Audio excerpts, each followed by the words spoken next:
Մշակույթը թանգարանում պահելը մենք ուշացել ենք։ Ինչ էիք ուզում փոխանցել այցելուին, որը առաջին անգամ պիտի տեսներ շենքը։ Ինձ համար առիթ էր, որ կարողանայի, այսինքն հայ ճարտարապետությունը ինչ որ մի աստիճանով վերև տանելի դեպի մոդեռնիզմի։ Եղել են այդպես բողոքներ, թե ինչու պիտի հայերը գան Գլենդեյլի սրտում։ Նախագիծը հանդիպման վայր է ազգերի, արվեստասերների։ Գլենդեյլը մեզ իր ճարտարապետական լուծումների իմաստով շատ երես չի տալիս։ Մեռյալ քաղաք էր 40 տարում բավական փոխվեց, աճեց։ Այն ինչ կատարվում է Երևանում ճարտարապետական իմաստով, ինֆրաստրուկտուրան ինչ որ կա, այդ գոյուղին, հոսանքը, մատակարարումները, բաները, դա պետք է անպայման վերանայվի։ Եթե չբավարարի, դա կատաստրոֆա է առաջ կկանգնի քաղաքը։ Ինչպես ժամանակին եղել է Փարիզը։ Ասած երբեք փողի համար մի աշխատի քո մասնագիտության մեջ։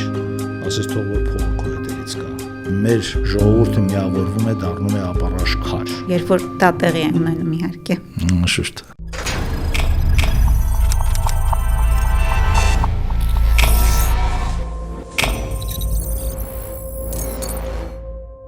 Եթե դիտում եք մեր զրույցներն ու հավանում, խնդրում եմ սեղմեք լայք ու նաև բաժանորդագրվեք Elscope ալիքին, դրանով մեծապես կնպաստեք մեր գործին։ Իսկ այսօր ես զրուցելու եմ ճարտարապետ Արամ Ալաջաջյանի հետ, մարդ, ում անունը այսուհետ կապվելու է մի մեծ նախագծի հայ-ամերիկյան թանգարանի անվան հետ։ Բարև ձեզ, պարոն Ալաջաջյան։ Բարև ձեզ։ Լավ եք։ Լավ, շնորհակալություն։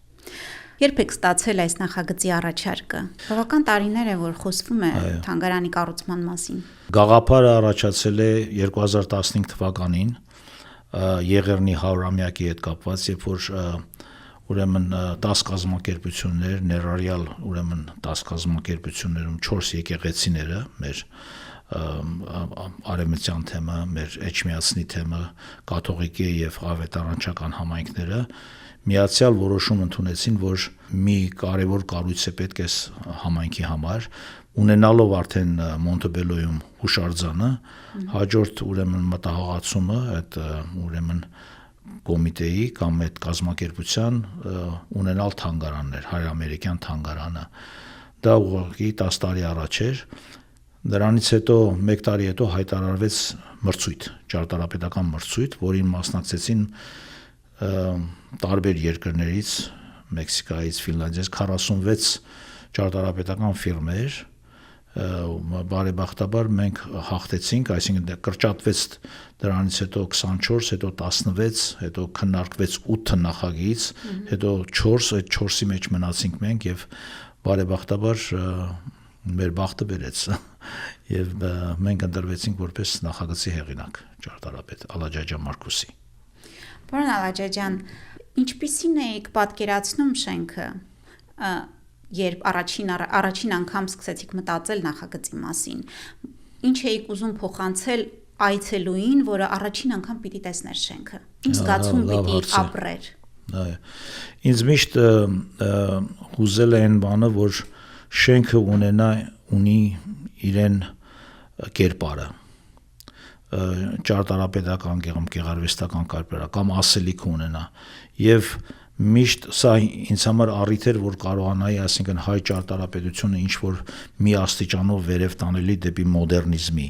այսինքն հաղորդել այն լեզուն, որ ժամանակակից լեզուն, որ այսօր կարելի է հաղորդել ժամանակակից նյութերի, մետաղի, բետոնի, քարի միջոցով, որ դա լինի այնքան արտահայտչական եւ ոչ միայն արտահայտի,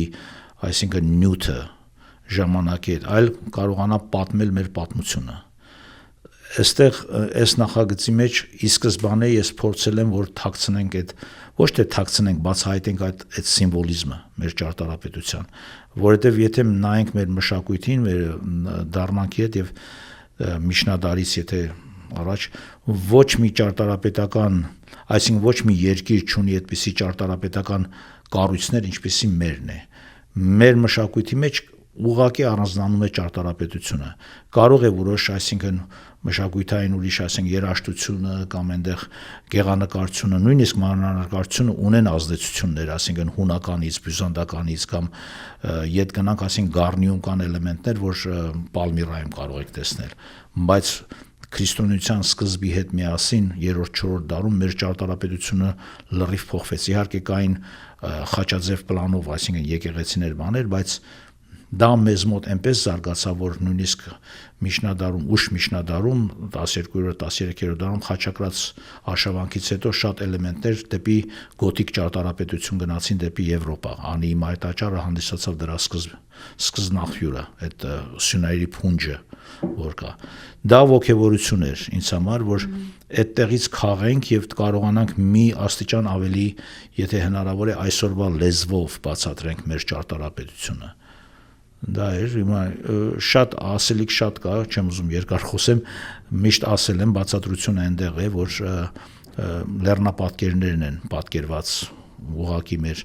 այդ մակերևույթի վրա, այդ մեր լեռնաշղթան է հայկական պար, գառնի ստալակտիտներով, գառնի կամ Տավրոսյան լեռների ստալակտիտներով եւ մեջտեղում երթիկն է, որ լույս է բերում դեպի կենտրոն։ Մեր իսկ այդ երթիկը առաջացել է բնականաբար նորից միջնադարում, երբ որ եկեղեցիները սկսեցին գավիթներ գցել։ Իսկ այդ գավիթները այն հավաքատեղիներն էին, որտեղ ժողովուրդը, որ քանի որ եկեղեցիները փոքր էին, չէին տեղավորում, իսկ բազմությունը շատ էր, նույնիսկ նրանք, ովքեր կնքված չէին կամ այլազգի էին, գալիս էին որևիցե տոնախմբության մասնակցելու Սուրբ եկեղեցում, նրանք պետք է գավիթում սպասեին։ Ուրեմն գավիթը այնտեղ հանդիպման վայր էր, այդ իմաստով դարձավ հանդիպման վայր եւ լույսը վերևից։ Սա այս նախագիծը հանդիպման վայր է ազգերի, արվեստասերների եւ մեր ժողովրդի համար այն տեղը կդառնա, որ դառնա ինքը հանդիպման վայր։ Դա սկզբանե արդեն հիմքում դրված էր նախագծի, որ մտահղացման, որ սա պետք է արտահայտի հայկական ճարտարապետությունը։ Իհարկե այդ տարբեր ձևեր կան։ Հիմա շատերը կասեն պետքա կամարաշար լիներ կամ պետք է նուռ լիներ այնտեղ կամ բան։ Ես դրան չեմ դավանում այդ օրենքին։ Ես կարծում եմ, որ ճարտարապետությունը բացի իրեն օրենքան կիրառական ֆունկցիայից, ֆունկցիոնալ մասից ունի պատմություն, ասելիք ունի եւ անգլերեն ասած form follows the function են ասում շատ անգամ, որտեղ դա հայտնի ասացվածք է ճարտարապետների մեջ, որ կիրառական ձևերը հետևում են իրենց, այսինքն ֆորմաները հետևում են կիրառական ձևերին, այսինքն ձևը հետևում է կիրառությանը, փորձում եմ թարգմանել, բայց այստեղ ձևը հետևում է նաև պատմությանը, fiction, պատմությանն է հետևում նույն ժամանակ, բացի, այսինքն պատմական ակնարկ ենք արել մենք մեր լեռնաշղթային, իսկ եթե արևելյան կողմից նայեք, ընդգծվում է Արարատ սարը, այդ կտրվածքների մեջ, եւ գիշերվա լուսավորությունը այնպես է լինելու, որ այդ լեռնաշղթան ամբողջությամբ լուսավորվելու է ներքևից վերև, իսկ վերևում այդ լեռնաշղթան այդ քառակուսի տուփը, որ իջած է, կարծեք տապանն է իջած Մասիսի վրա, Նոյան տապանը, որտեղ մարդկության երկրորդ ուրեմն արևածագը, այսպես ասած, Արարատից էր, Արարատից սկսվեց, այդ սիմվոլն էլ կա այդտեղ ներառված։ Որքան խորհրդանիշներ կան ու կարծեմ դրանցից մեկն էլ, որ ժայռակտորները խորհրդանշում են Սփյուռքի համայնքները։ Ես մի քանի անգամ ռեպորտաժներ եմ պատրաստել, ամեն անգամ բացահայտել եմ խորհրդանիշները, հիշում եմ։ Դրանք ֆրագմենտներ են, եւ դա էլ մյուս գաղափարներ, դա ուղղակի ասելիքն է բանի գեղարվեստական մասի, որ սրանք ուրեմն այդ ստալակտիտները առանձնացված են, խմբավորված են ամեն կողմը 4 կամ 5 խմբի եւ դրանք էլ գիշերը լուսավորվում են այդ առանձին կտորները։ Այս ֆրագմենտները ներկայացնում են մեր սփյուռքը, աշխարհասփյուռ հայությունը եւ ասելիքը նա է, երբ որ մեր ժողովուրդը միավորվում է, դառնում է ապառաշ քար, այսինքն սա միավորման, միացման, համատեղման միտեղ գալու գաղափարն է, այսինքն միտեղ միասնականություն ցուցադրելու, դա է հիմքում դրված։ Այդ միասնականությունը ապառաժի նման ամուր է դարձնում մեզ, երբ որ դա տեղի է ունենում իհարկե։ Շուտ։ Իսկ բազմազգ է Գլենդելը եւ տարբեր համայնքներ կան ու շատ նաեւ բնակիչներ գիտեմ խանդով են վերաբերվում քաղաքի դեմքի ցանկացած փոփոխությանը եղել են այդպես բողոքներ թե ինչու պիտի հայերը գան Գլենդեյլի սրտում նախ մեզ լսողներին ովքեր չեն ապրում Գլենդեյլում ասենք որ թանգարանը կառուցվում է Գլենդեյլի սրտում ամերիկանայի դիմաց գլխավոր պողոտայի հարևանությամբ այսինքն իսկապես կենտրոնական մի վայրում եւ կարող էր խանդ առաջացնել ել չասեմ որ այգու մեջ կառուցվում դա համարվում էր այգի այո անկեղծ ասած չի եղել եկան ուրեմն քննարկման ներկա եղել են Գլենդեյլի հասարակայնությունը հատկապես նրանք ովքեր որ միշտ ակտիվ են այդ հարցում ձեզ ուղղակի մի գաղտնիք բացահայտեմ որ եղավ մի քննարկում որ Գլենդեյլի գրադարանում էինք անում եւ մեզ ուրեմն տեղեկություն հասավ որ սա երևի 2017 թվին էր 16 կամ 17 տեղեկություն ասա որ բողոքողներ են գալու եւ ազերիներ եւ այդ պահին մենք ուղղակի տեղեկացրեցինք Գլենդեյլի ոստիկանությանը որ հատուկ բախումներ չլինի որովհետեւ մեր ժողովուրդն են դեղ է հետագայում հայտնեցին որ մեկ կամ երկու հոգի եկել էին լուր եթե երտևում նստած դիտում էին այդ ամբողջ process-ը եւ թողեցին գնացին այդպես մի բան Ինչեր հավակնություններ ունեն հայաբնակ հայաշատ քաղաքում գալ Իրավունք ունեն ամենտեղ ոնց որ մենք ազդեցինք որ Orange County քաղաքներից մեկում չտեղադրվի Աթաթուրքի արձանը օրինակ Դե դա քաղաքական կոնկրետ ենթատեքստ ունի շատ հստակ եւ հայերը լիովին իրավունք ունեն պահանջել որ արձանը չլինի բայց այս դեպքում մշակութային կենտրոն է, բայց խանդը դեռ կարող է լինել եւ ես ավելի շատ նկատի ունեի օտար ոչ միայն ադրբեջանցիներին, այլ մյուս համայնքներին նաեւ։ Մյուս համայնքները շատ դրական են վերաբերվել, մեզ մոտեցել են կորեական համայնքը տեղացի, որովհետեւ այդ այգում որտեղ որ պիտի թանգարանը գնար, այնտեղ փոքրիկ քանդակ ունեն, որ կոչվում է Comfort Woman So մեր եւ քաղաքապետարանի միջնորդությամբ այդ քանդակը մենք տեղափոխեցինք այգի, այսինքն քաղաքապետարանը տեղափոխեց այգի, այդ ուրեմն այդ այգում պետք է լինի տարբեր ազգերի նվիրված քանդակներ եւ այլն։ Մի խոսքով արվեստի եւ մշակույթի կենտրոն է դառնալու շատ շուտով։ Շատ դրական բան կա դրա մեջ։ Հետո ճապոնացիները մեզ մոտեցան առաջարկություններով, ուրիշ ազգեր որ հետագայում փորձում են ցուցադրվել մեր թանգարանում, որովհետև մեր թանգարանը երևի առաջիններից մեկն է, որ իրեն տանիքի տակ, բացի մեր մշտական ցուցադրությունից, տրամադրելու է ժամանակավոր ուրեմն սրահներ տարբեր ուրեմն համայնքներին, որ այստեղ են գտնվում, հնդկական համայնքին, ֆիլիպինցիներին եւ այլն, նրանք 3-ից 6 ամսով կարող են վարձակալել եւ իրենց մշակույթը այդտեղ ցույց տալ։ Սա երևի միակ թանգարանն է, որ այդպես մշակույթների հանդիպման վայր, այո, կդառնա ապագայում։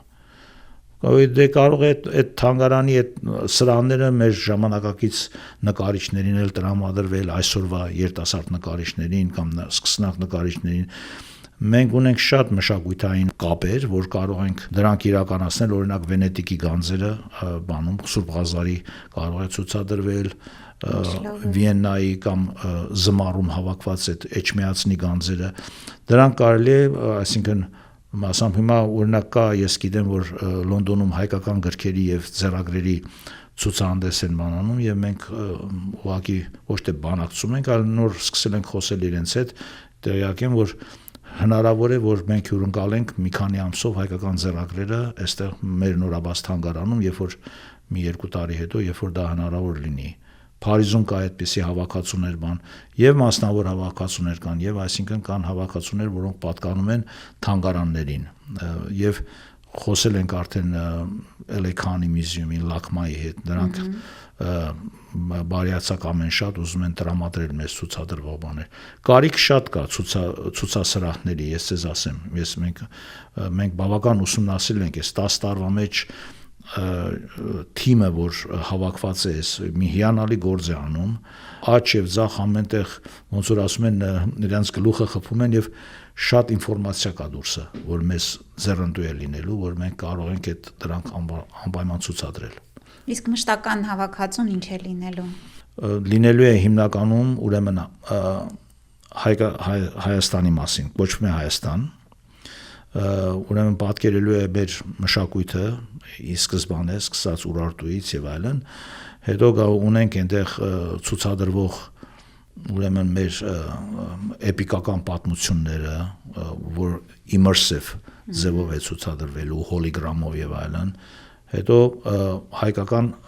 սփյուռքը, որ գոյացել է 1400-ական 14-րդ դարում, գաղթել են դեպի Սինգապուր, Չինաստան, Հնդկաստան, Կալկուտայում ունեցել են համայնք եւ այլն, նրանից հետո գալու է արդեն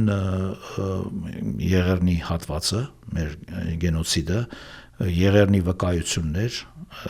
վերապրում, հետո հանրապետություններ, առաջին հանրապետությունը, հետո սովետական Հայաստան եւ 30 տարվա 30+ տարիների հանրապետության պատմությունը։ Իսկ վերջի մեծ մասը տրամադրվում է Ամերիկայության անցած ուղին։ 400 տարի առաջ, գիտեք, առաջին հայը եկել է Միացյալ Նահանգներ, առաջին տպագրված գրքերը Միացյալ Նահանգներում, նույնիսկ այն ժամանակ, որ ճորտատիրություն է եղել այստեղ, Լինքոլնի օրոք, մենք ունեցել ենք հայկական տպագրություն, Սուրբ Գիրք են տպագրել, Սուրբ Գիրք դասագիրք բանի այն ժամանակ երեխաների համար, եւ այդ նմուշը մենք ունենք, պետք է ցուցադրենք դա այդ գիրքը։ Այդպես հետո արդեն ընդեղից կզարգանա Արշիլ Գորկի, Վիլյամ Սարոյան, Ալան Հովանես երաժշտության մեջ կամ մինչև այսօրվա մեր հայ մշակույթին, արվեստին, գիտությանը, այսինքն կարկառուն դեմքեր, որոնք զբաղված են Միացյալ Նահանգներում այդ գործերով։ Ուրիշ ինչ սրահներ կան, լինելու է փաստորեն մշտական ցուցանմուշների սրահ, ժամանակավոր ցուցադրությունների սրահ, ուրիշ ինչ է ներառում շենքը։ Շենքը միևնույն ժամանակ ներառում է, դրանք բոլորը իմիջիալոց լինելու են երկրորդ հարկում, դա երկրորդ հարկի տարածքում, որ նույնպես երթիկով լուսավորվում է այդ միջանցքային մասը, որ այնպես է նախագծված, որ եթե դուք արդեն ուզում եք, եթե գնաք, ասենք, հնդկական արվեստ նայեք, անպայման պետք է հայկականն էլ տեսնեք, որովհետև նույն հարկի վրա է եւ մեկի մյուսի միջով է անցնում, այդպես է նախագծված։ Իսկ առաջի հարկում այդ ժամանբան, երբ որ բան, մեծ սրահն է, նախասրահն է, այնտեղ արդեն բաժանված է, նախասրահից կարող եք գնալ, ուրեմն այնտեղ կա թատերասրահ կամ կինոսրահ, 300 տեղանոց սրահ է լինելու, որտեղ փաստագրական ֆիլմեր, զեկուցումներ, տարբեր փոքր թատրոններ, մեծ համերգների, բարեային բանի համերգի համար չի, բայց ջազ համերգներ, այդպեսի կինոֆեստիվալներ, բաներ անցկացնելու համար է այդ սրահը, multi-purpose room ենք ասում, եւ նույնիսկ ասենք fundraising-ների բաների համար կամ միությունները մեր հայկական կամ չգիտեմ, եթե ուզենան կարող են այդտեղ վարձակալեն եւ իրենց միջոցառումները այդտեղ անցկացնեն։ Կողքում կա ուրեմն ճիշտ իրեն հարակից կաֆետերիան է կամ demonstration kitchen ենք ասում, սա շատ հատուկ բնույթ ունի այդտեղ, որովհետեւ այդ խոհանոցում պատրաստելու են հայկական խոհանոց է, բայց այն ժամանակ ենթադրենք, եթե այդտեղ կորեական արվեստ է գնում, կարող է կորեական խոհանոցներ այդտեղ համտեսել, որովհետև մենք հնարավորություն ենք տալիս այդ մշակույթներին իրենց խոհանոցներ ցուցադրել նույն ժամանակ, էլի։ Շատ լավ եք մտածել։ Հա, սա իրեն բանով բնույթով սա միակն է, որ այդպես է,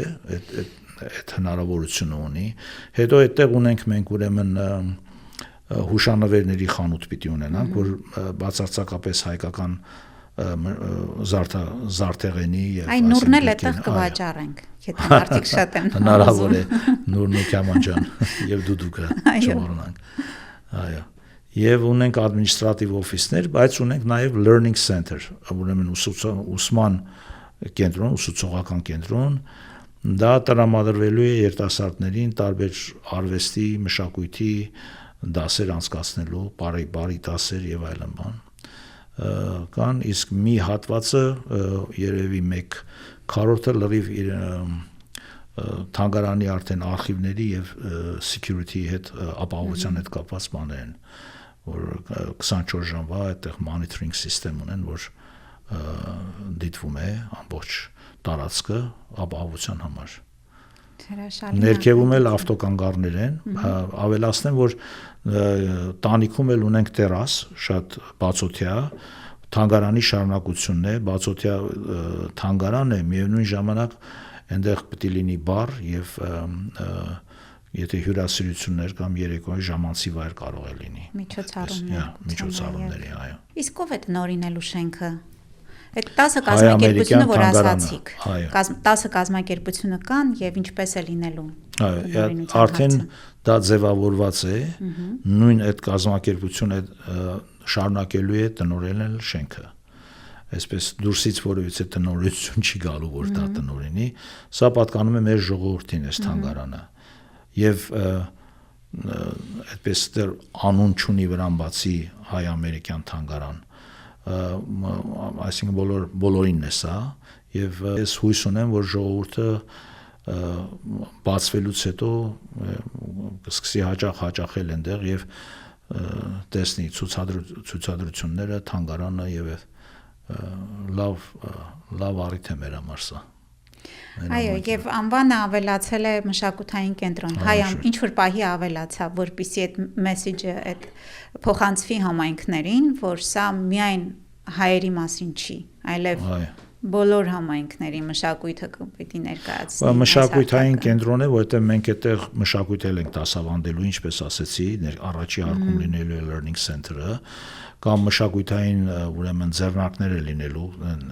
ֆիլմերի ցուցադրություն կամ այստեղ ասենք այնտեղ կարող է փոքր համերգներ լինել, սոպրանո եւ այլն բան, այդպես մենահամերգների բաների համար է ավելի այդ դահլիճը 300 տեղ ինձ թվում է քիչ չի, մենք չենք ուզում մրցենք Alex Theatre-ի հետ, որ 1100-1200 տեղ է, սա ավելի կոկիկ 300 տեղանոց այդպես թատրոն է, որ լավ միջոցառումների համար է։ Գլենդելը մեզ իր ճարտարապետական լուծումների իմաստով շատ երես չի տալիս։ Չկան գեղեցիկ ճարտարապետական հետաքրքիր լուծումներով շինություններ, գեղեցիկ ճարտարապետական կառույցներ, իբրև ճարտարապետ։ Ինչպես եք դուք նայում Գլենդելին, ինչ աչքով։ Այն ժամանակ 45 տարի առաջ, երբ որ ես եկա Գլենդելը ես ձեզ կարող եմ ասեմ, որ մերիալ քաղաք էր, մերիալ զոն էր։ 45 տարի առաջ։ Այո, այստեղ եւ եթե երեկոյան դուք այս քաղաքում դուրս գայիք քայլելու, գայլերը կուտեին։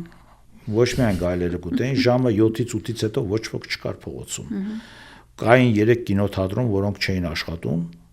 Roxy Theatre էր կոչվում, որ հիմա Stars Theatre-ն է այդ տեղը, Alex Theatre-ը փակ էր, եւ այստեղ մի հատ banquet hall կա, որ աշխատում է ամերիկանայի դիմացը, եւ այդ դա էր կինոթատրոն, եւ կարծեմ Pacific Theatre էր դա։ Այս կինոթատրոնները չէին գործում։ Մի հատ night club կար, հարավ Կոլորադոից մի քիչ հարավ։ Սան Ֆերնանդո։ Այո, քաբոյական այդպես տեղեր, այսինքն երիտասարդությանը եւ ժողովրդին գնալու տեղ չկար այս քաղաքում։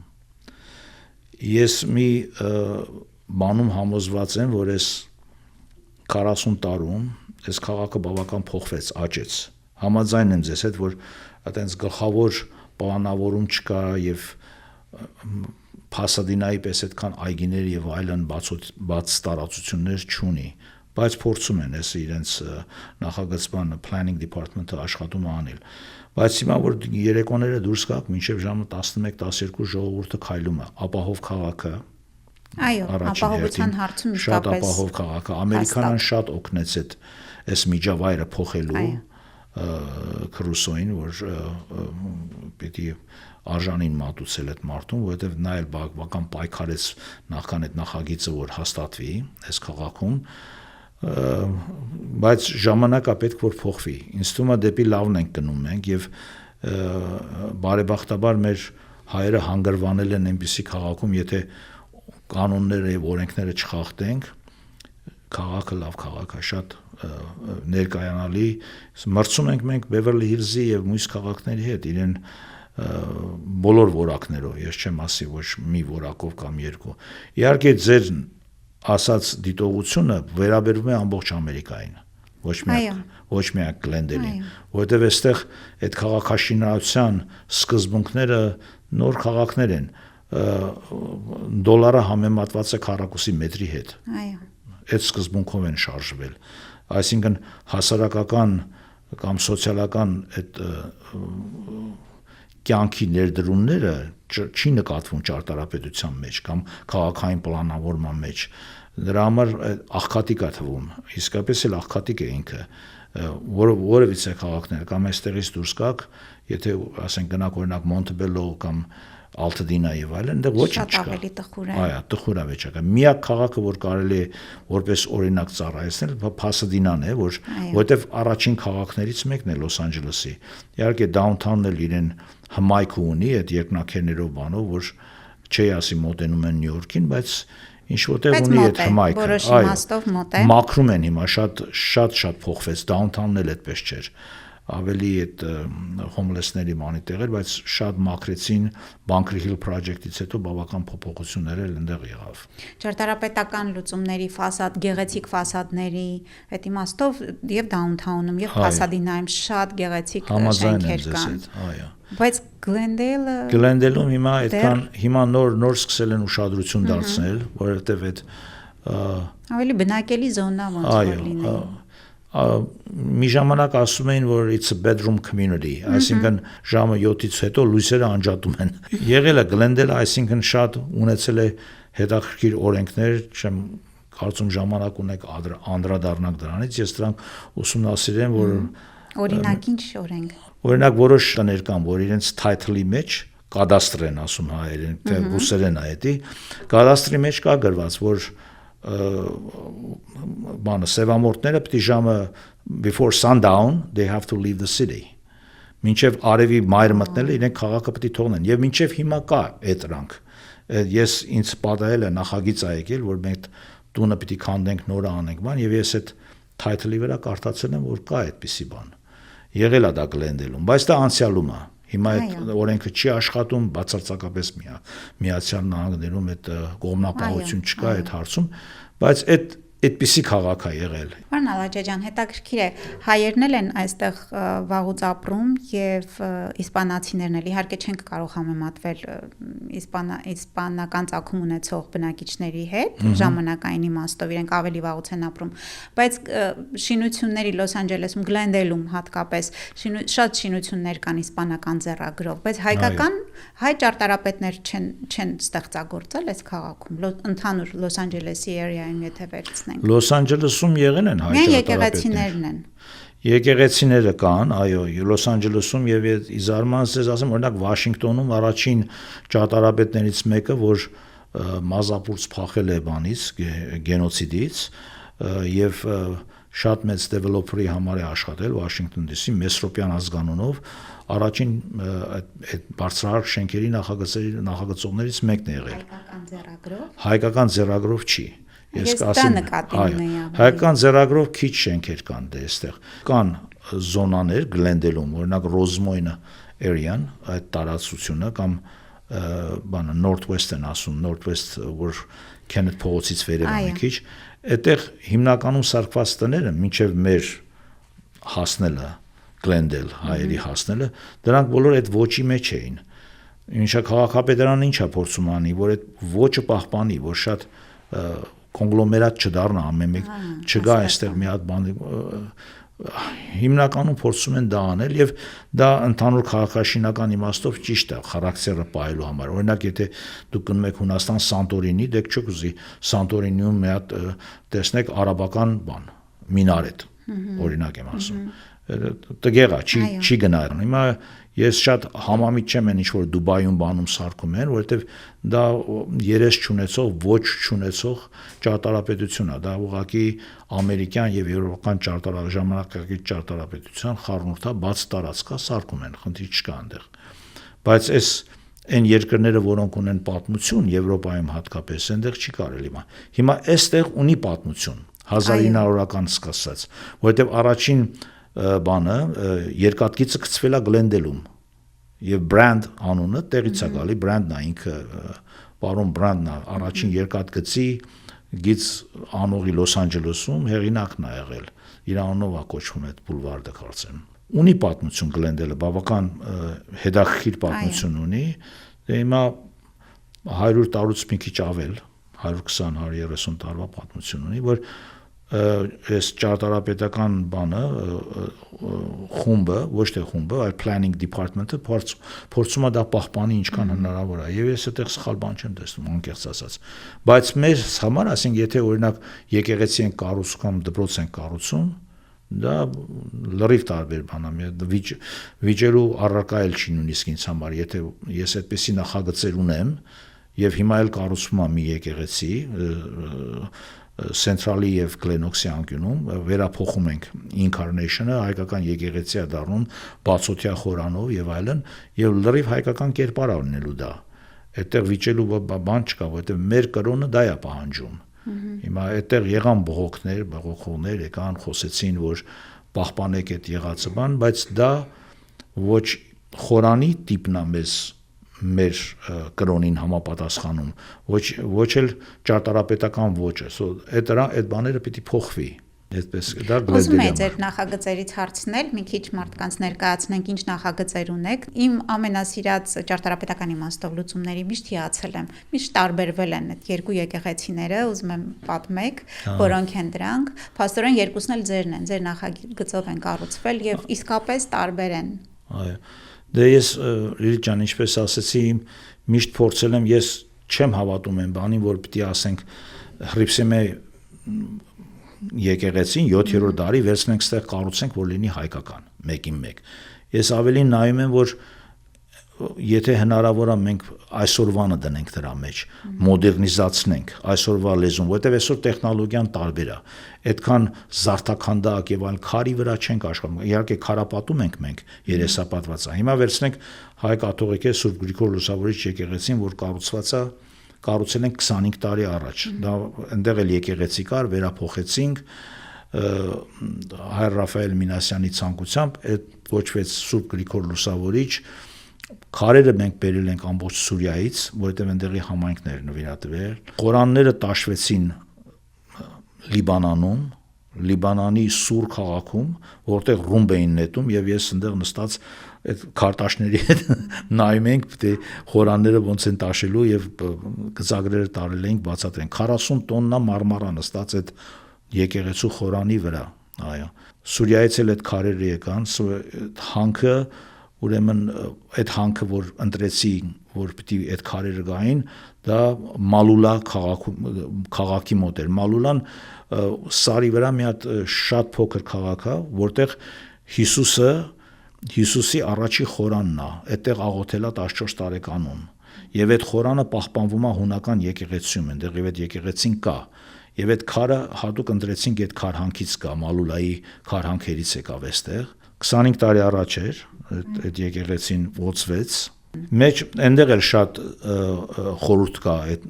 ուրեմն դրից սկսած մինչև խորանը, ուրեմն դրան վրա գրված են Նարեկացու խոսքերը, ես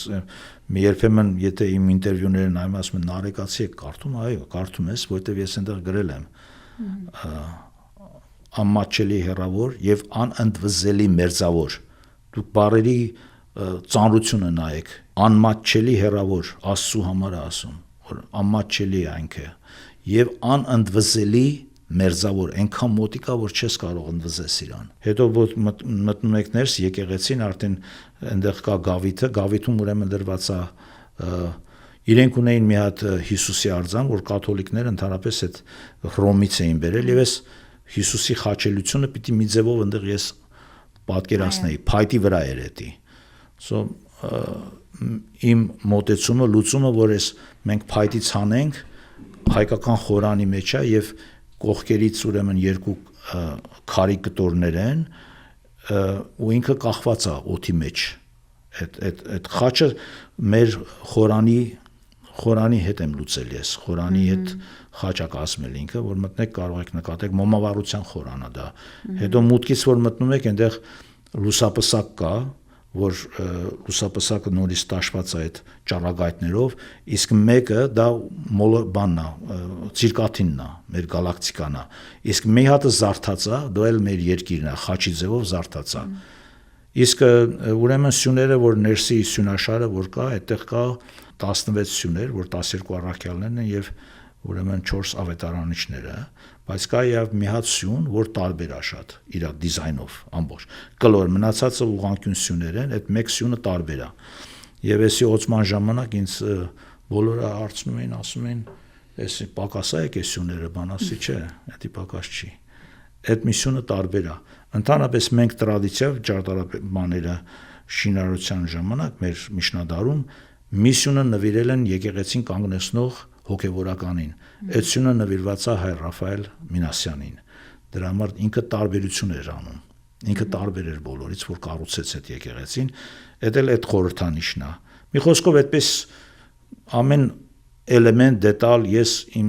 նախագծերում սիրում եմ մտածել, հատկապես այդ հայկական բաների, ինչ որ մեզ ավերա, որովհետև իմ կրթությունը ընդեղից է, ես ուրիշ հիմնվում եմ դրա վրա եւ իմ փորձի 45 տարվա փորձի վրա, որ այստեղ բազմաթիվ նախագծեր ենք արել բան մեր ֆիրման։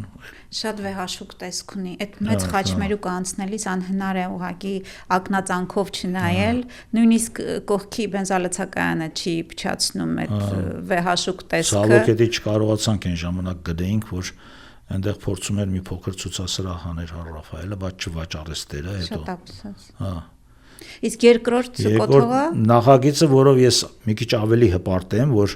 այսինքն ճարտարապետական մասնագիտության իմաստով, որ գտնվում է բանում La Crescentայում, Գլենդելում չի, Լոս Անջելես բանի տարածքի մեջ է, բանի Կիլիկիո թեմի առաջնորդարանն է։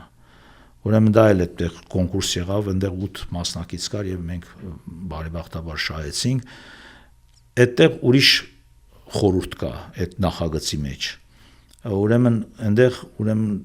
ֆրագմենտներ են հայկական ճարտարապետության, որովհետեւ սա մեր արևմտյան թեմն է, Կիլիկիո թեմն է։ Ես ընտրեցի այնտեղ ուրեմն ֆրագմենտներ։ Մի հատ կես կամար է, մի հատ գմբեթ է, որ գետնից դուրս է գալիս, կամ մի հատ խաչքար է պատից դուրս է գալի։ Այդտեղ կա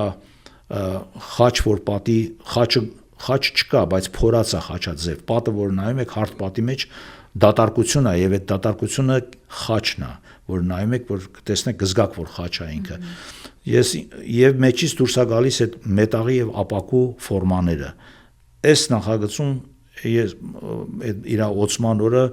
Adam Schiff-ը այնտեղ էր եւ իմ կողքը կանգնած էր, ասեց հիանալի է ստացվել, ասեց ինչ է սրա խորհուրդը, ասեց սրա խորհուրդը նա է, որ մեր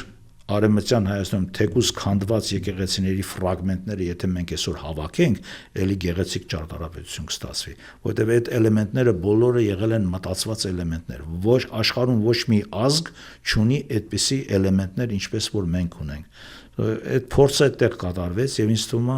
ես այսինքն հպարտ եմ դրանով, որ այդտեղ այդ նախագծի մեջ դա ստացվել է։ Նույն ուրեմն թեմի համար ես վերջերս մի խորան ավարտեցինք։ Եկեղեցին կառուցված է 70 թվականին եւ ինքը ճարտարապետորեն պատմական եկեղեցի է։ Մենք դրսից չենք կարող իրան ձեռ տանք։ Այսինքն մեր ընդհանրապես որ Սփյուռքում եկեղեցի առնում են, պետք է հայկական գմբեթ տնեն, բան կարիք չկա։ Եվ աշխատանքը եղավ նա, որ ես խորհրդին կամ մեր ժողովրդին եկեղեցիական խորհրդին համոզեցի, որ թող մնա ինչ որ կա,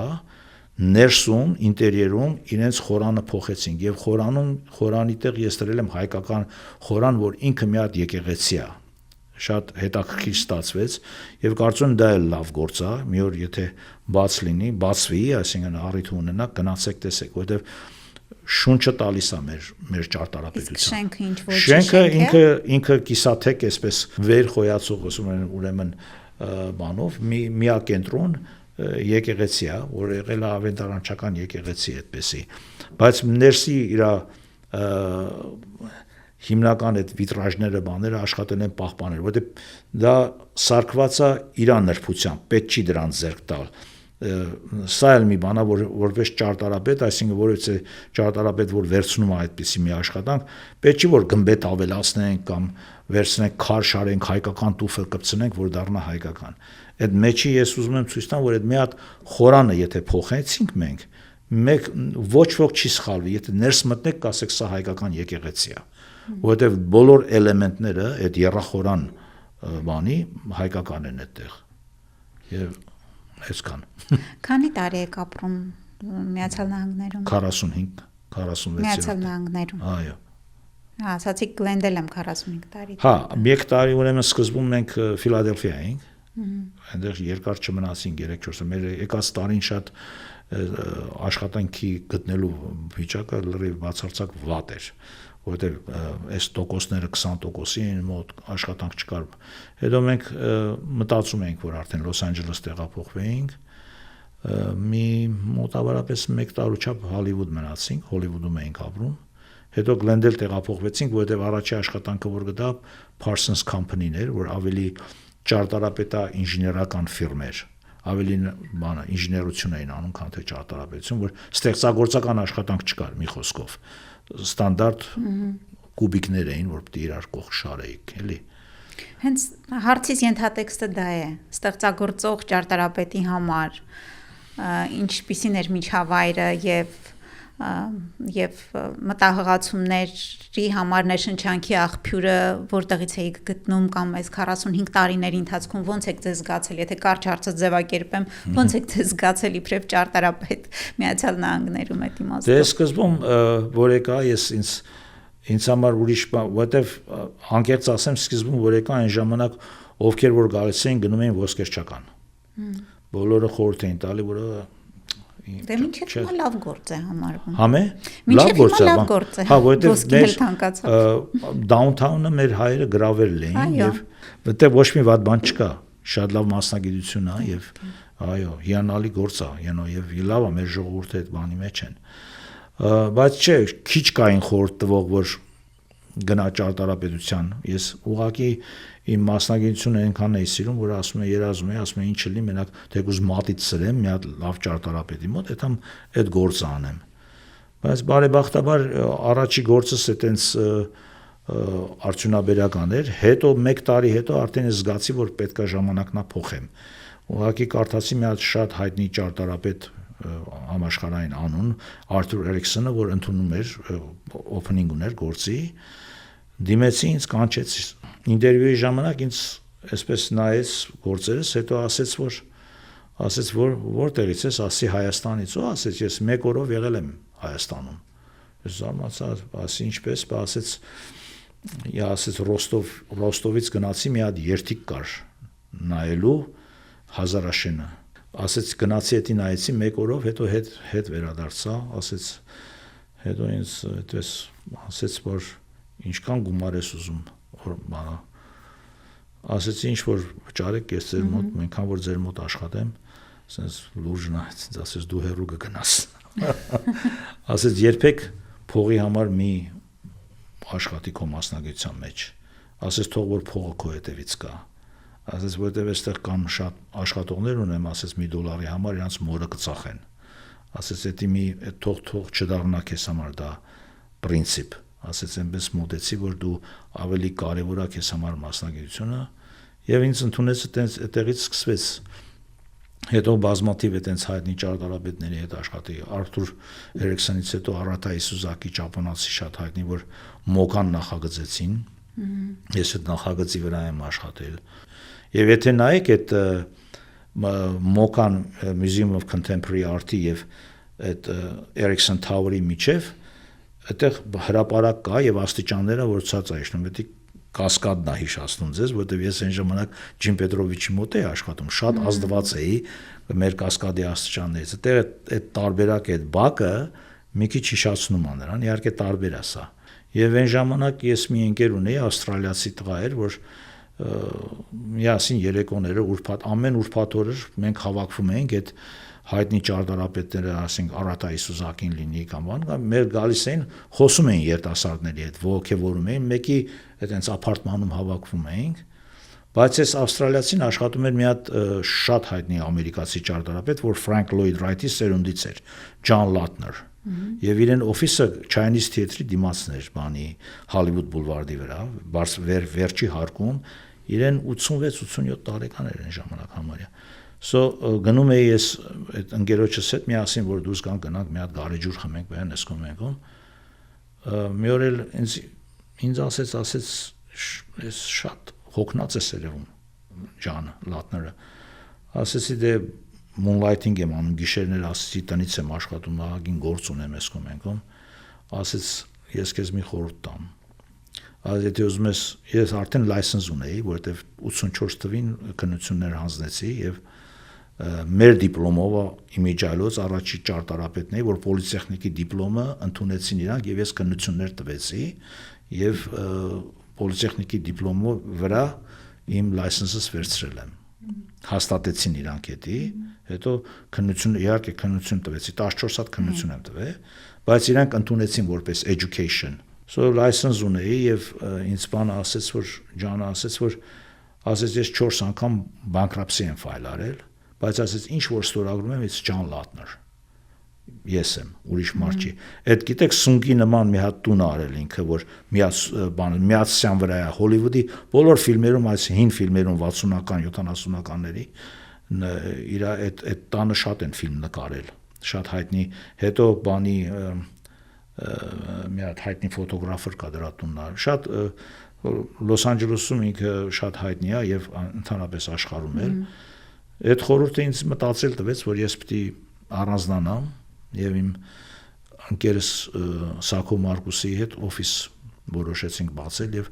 86 թվից արդեն միասին ենք 40 տարի ալինելու միս հունվարի 11-ին։ Շատ հետաքրքիր է, չեմ ուզում ավարտել, բայց չեմ ուզում նաև շատ շեղվել հայ-ամերիկյան թանգարանի թեմայից, բայց չեմ կարող չհարցնել Հայաստանին ոնց եք նայում, երև այն ինչ կատարվում է Հայաստանում, Երևանում ճարտարապետական իմաստով, նոր լուծումները, նոր տեսքը, շատ փոխվեց դեմքը Երևանի վերջին շրջանում։ Ոնց եք նայում։ Դե գիտեք ինչ է, ես միշտ այս հարցը ինձ Երևանում էլ են տվել այս հարցազրույցների բան։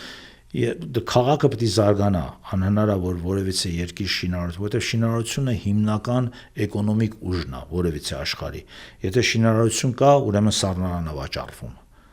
Ուրեմն այնտեղ աշխատողներ կան, բետոնա թափվում, աշխատանքի առաջին պայմանը դա շինարարությունն է, երկրի էկոնոմիկայի զարգացման։ Բնականաբար դա պետք է սարքվի։ Միակ բանը, որ ես միշտ ասել եմ սրա մասին, որ պետքա լավ այդ քաղաքի գեմպլան ուսումնասիրել, շատ տարերային սենց բան է գնում, զարգացում է գնում։ Երբեմն տեսնում ես, որ ասենք մի 30-40 հարկանի շենք մի տեղից բուսնում է, որ դա այդտեղ պետք է չլինի։ Այդ հարկերի հարաբերություն կա, որ մասշտաբային մի հատ չափ կա, որ պետքա պահվի քաղաքի համար։ Ասենք, որ Փարիզ գնում եք ինչքան հաճելի է, չէ՞, թամանյանական այդ մասշտաբը, եթե կարողանայինք մենք այդ գոնե կենտրոնում պահենք, չթողենք այդ հրապարակի հետևում այդ ահավոր բանը դուրս գար, այդ ցիցը դուրս գար, ինչ որ բաներ։ Դա արդեն հետո շատ խնդիրներ կա, այսինքն տրանսպորտի խնդիրն է, խցանումները, բաները, պետքա լրիվ դրանք սա ուսումնասիրվի։ Բացի դա, ասենք իր ինֆրաստրուկտուրան քաղաքի մեծ խնդիր է, որովհետև այս հյուսիսայինը որ կառուցվում էր իմիջիալոց մենք այնտեղ էլ նախագիծ ունենք արած, եթե Ալեքսանդր հոթելը գիտեք, դրա օրիգինալ նախագիծը մեր օֆիսում է սկսվել, իհարկե հետո բաներ փոխվեց այնտեղ, բայց այդ ուրեմն ինֆրաստրուկտուրան ինչ որ կա, այդ գոյուղին, հոսանքը, մատակարարումները, բաները, դա պետք է անպայման վերանայվի, որովհետև եթե չբավարարի, դա կատաստրոֆայի առաջ կկանգնի քաղաքը, ինչպես ժամանակին եղել է Փարիզը, որ ինքը կանալիզացիա չի ունեցել եւ հուսմանը եկավ ամբողջ փոխեց 1700-ականների եւ քանդեց երևի նորից սարքեց, լայնացրեց այդ ճանապարհները, նոր կոյուղիներ գցեց, որովհետեւ կգա պարալիչ կկանգնի, կատվածահար կլինի քաղաքը, որովհետեւ այդ կարևոր բաներ է դրանք, եւ դրանք քաղաքաշինական խնդիրներ ա, որ ինձ թվում է քաղաքապետը կամ քաղաքապետարանը պետքա քաղաքաշինարարներին, ճարտարապետներին ներգրավի այս բանի քննարկության մեջ եւ պետքա միասին որոշեն։ Վստահ եմ անում են իրանք, բայց ինչքան հեղինակություն ունի ճարտարապետը, այս չգիտեմ, չեմ կարող ասեմ, որովհետեւ ես ստեղ եմ ապրում, այնտեղ չեմ աշխատում, որ իմանամ այդ մանրամասները, բայց վստահ եմ անում են ինչ որ ձևի հեշտ չի այդ խնդիրները, գիտես, այնքան մանր բաներ կա, օրինակ ծառատեսակների ընտրությունը, կամ այնտեղ մենք ունենք այդ փողոցներում կա Սարյանի փողոցներում մի 4-5 տարի առաջ քայլում է այդ կտրատում են այդ բաները, մեյփլները, սոճիները, որ դրանք հրաշք ծառեր են, դրանք մի հատ ճուղ կտրես կչորանա, պետքա զգուշ լինել, էլի այդ բնապահպանության օրենքներ կա, բաներ կա, մի խոսքով, այսինքն ես վստահ եմ իրանք ունեն խումբ, որ աշխատում է դրա վրա։ Երանի նաև դիմեն դրսում ապրող մասնագետներին, ովքեր նաև դրսի փորձը ունեն։ Դե գիտեք ինչա, օրինակ ավտոկայանատեղիների, Այո։ չէ, այստեղ մինչև շենք են սարքում նախ մտածում են ավտոկայանատեղի Ճիշտ է։ մասին, նոր շենքի կառուցման մասին։ Այո։ Դե գիտեք ինչա, դա հիմա միակ ավտոկայանների տեղերը չի, պիտի հաշվարկվի որքան թրաֆիկ կա, ուղին պետք է հաշվարկի այդ ճանապարհով, վստահ եմ իրանք այդ ամեն ինչին ծանոթ են, որովհետև այստեղից ես տեղյակ եմ մասնագետներ գնացել են խորհրդատվական կարգով խոսել են իրենց հետ եւ ասել են, որ այս բաները կարիք կա, բայց ինչքան է մեր երկիրը դրան պատրաստ, դա է հարցը, որովհետև իրենք այս ամբողջը կանգնացնել եւ միանգամից ասենք զրոյականից սկսել շատ դժվար է լինելու, դժվար process է,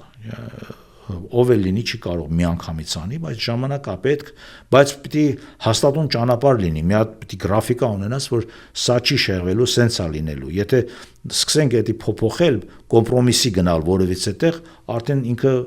ռելսերից դուրս կգա, բոլոր գործերն ա այդպես, եթե մի բան կոմպրոմիս արեցիր, վերջացած է այդ հարցը։ Այո, եւ վերջում նորից վերադառնանք հայ-ամերիկյան թանգարան մշակութային կենտրոնին, մի 30, 40, 50 տարի հետո ինչպես եք տեսնում այդ կենտրոնը։ Չգիտեմ, դժվար հարց եք տալիս։ Ես միշտ ասել եմ, այսինքն ժողովուրդը կգնահատի, եթե հնարավոր է փոփոխություններ լինի ներսում, դրսում, չգիտեմ, հնարավոր է մեծացնեն, եթե տեսնեն, որ արվեստները իսկապես այդ ռեզոնանսն են տալիս Գլենդելում, այսինքն արձագանք ունի ժողովրդի մշակութային, որովհետև Գլենդելը հայտնի չի որպես թանգարանների քաղաք։ Մի հատ այդտեղ մեզ կողքում կա հենց Նիան մյուզեում, որ նախկին քաղաքապետարանների անդամներից մեկն էր հրապուրվել եւ բերել էր, բայց այդտեղ մարդ չի մտնում այդ Նիան մյուզեում, որովհետև իրանք այդքան ցուցադրելու բաներ չունեն։ Ունեն մի հատ թանգարանի պես օգտագործում են Brand Park Library-ին եւ մի հատ էլ ունեն բան գերեզմանոցում ունեն մի հատ ցուցասրահ այնտեղ վերևում Glendale, որտեղ Michael Jackson-ն ա թաղված այնտեղ վերևում։ Այո, բայց այդպես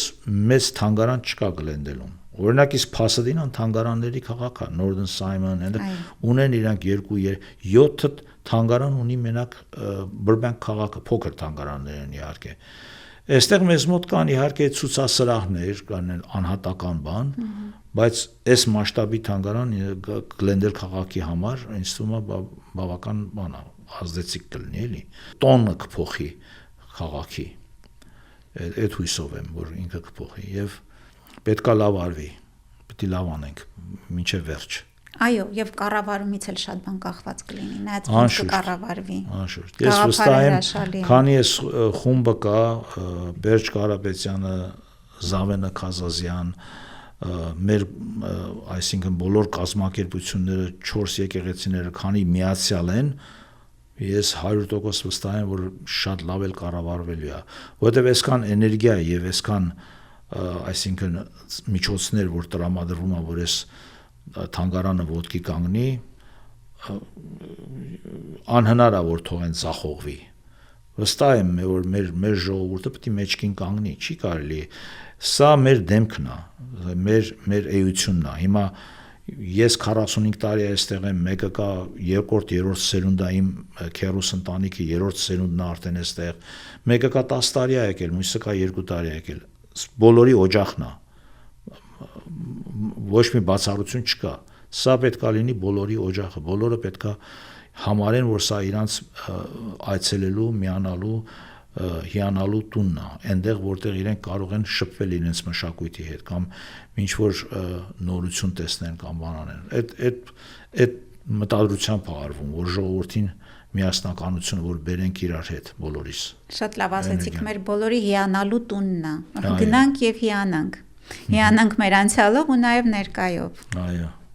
Աշխատում ենք ի նպաստ մեր, այսինքն ազգապահպանման բոլոր դեպքերում։ Օրինակ հիմա մենք 4 դպրոց ենք նախագծում, հայկական դպրոցների վերափոխումներ եւ այլն։ բայց մշակույթը թանգարանում պահելը մենք ուշացել ենք որպես մի միավոր, որպես ասենք համայնք, որովհետև եթե նայեք ճապոնացիները ունեն, կորեացիները ունեն, հրեաները ամեն քաղաքում 3 հատ ունեն, ոչ թե մի հատ։ Մենք ուշացել ենք, որովհետև սա այնա որ ցույց է տալի բազմադարյան մշակույթը մյուս ազգերին, որ քեզ ճանաչեն, որովհետև մենք փակվելով ոչ մի օգուտ չենք տալիս մեզ առաջին հերթին, չենք թողում որ մեզ բացահայտեն, որ իմանան որ որքան հարուստ մշակույթ եւ ինչքան գիտելիք ունենք, ինչքան լավ բան ենք բերել աշխարհին, դարերով։ Եվ դա ինչ որտեղ դատապարտելի է այն ազգերի համար, որոնք գենոցիդ են գործում։ Որովհետև դու այսպիսի մշակույթ եւ այսպիսի ժողովուրդ, աշխատասեր ժողովուրդ ունենալով քո պետության տակ եւ դու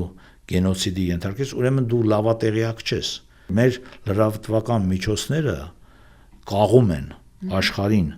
հասցնելու հայի տեսակը։ Մենք այսօր մի հատ 24 ժամանոց անգլերենով CNN-ի նման լրատվություն չունենք։ Իսկ եթե նայեք մյուս ազգերը, մեր հարևանները բոլորը ունեն։ Ինչու՞։ Որովհետև եւ դա հասնում է աշխարհին եւ այդ misinformation կամ false information ավելի շուտ են ընկալում, որովհետև նրանք բոլորը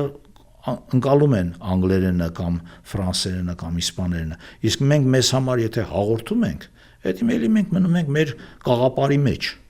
Մեր համայնքին հատկապես Ամերիկայի շատ բնորոշ բան ասացիք Միչայլոց։ Մենք կարծես լինենք հակազդողի դերում, բայց ոչ թե տարածողի, ինֆորմացիա ստեղծողի, ձևավորողի։ Այո, Լիլի ջան, սա իհարկե ուրիշ թեմա է,